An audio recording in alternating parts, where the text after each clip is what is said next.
حي على الصلاة.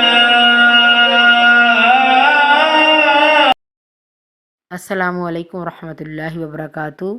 آج ہم ترجمہ کریں گے سورۃ انشراح کا۔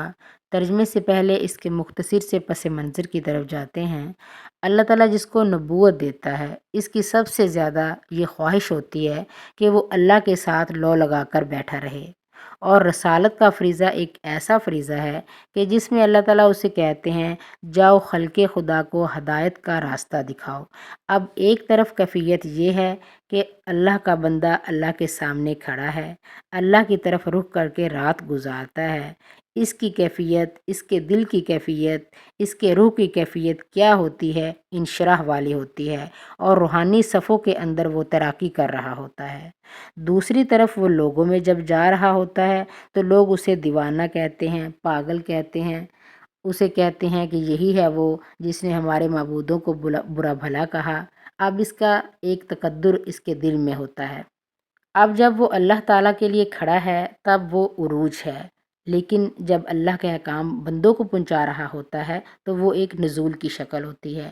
نزول کے بعد پھر وہ دوبارہ سے اللہ کی طرف جب رجوع کرتا ہے، اللہ کی عبادت میں مصروف ہو جاتا ہے، مشغول ہو جاتا ہے، اپنے دل کو ادھر لگا لیتا ہے، تو وہ اس کی عروج کی کیفیت بن جاتی ہے۔ تو گویا کہ انبیاء کے اندر ایک تڑپ اور شوق ہوتی ہے کہ وہ اللہ تعالیٰ کے ساتھ ہر وقت وہ رشتہ جوڑ کر رکھیں، اپنا لگاؤ رکھیں اس میں۔ یہاں اللہ تعالیٰ فرماتے ہیں اے نبی صلی اللہ علیہ وآلہ وسلم، وہ وقت آ جائے گا جب آپ اپنے فریضہ سے فارغ ہو جائیں گے، آپ فتح حاصل کر لیں گے، تو پھر یکسو ہو کر اللہ تعالیٰ کی عبادت کیجیے گا۔ تو آئیے پڑھتے ہیں اب اس کا ترجمہ۔ بسم اللہ الرحمن الرحیم، شروع اللہ کے نام سے جو بڑا مہربان نہایت رحم والا ہے۔ الم نشرح لک صدرک، کیا ہم نے تیرا سینہ نہیں کھول دیا؟ ووضعنا عنک وزرک، اور تجھ پر سے تیرا بوجھ ہم نے اتار دیا۔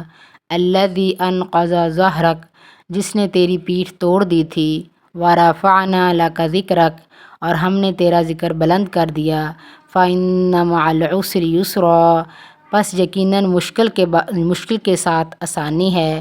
ان مع العسر یسرا، بے شک مشکل کے ساتھ آسانی ہے۔ فإذا فرغت فانصب، پس جب تو فارغ ہو تو عبادت میں محنت کر۔